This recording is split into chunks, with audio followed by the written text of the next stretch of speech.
Hi, I'm Tyler with SkipperBud's, and I'm here to show you around this Harris 210 cruiser. Starting at the stern, we've got a 60 horsepower Mercury outboard and a lily pad ladder. Moving into the cabin area, we've got a power bimini cover, as well as a beautiful dune interior.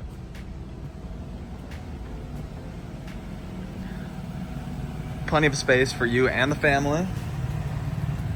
As we come around the bow here,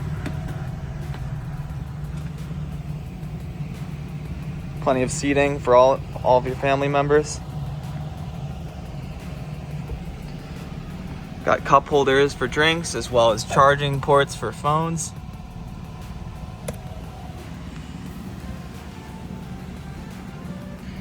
Got storage inside here for your cover.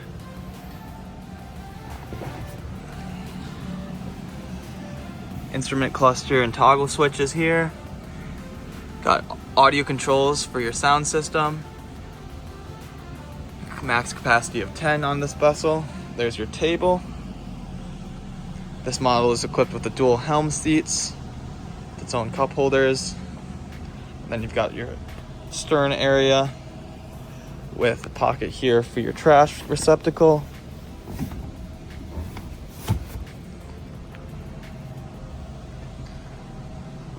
Towards the stern, you've got a little bit of space for entry and exit there, as well as your tow bar and nav light.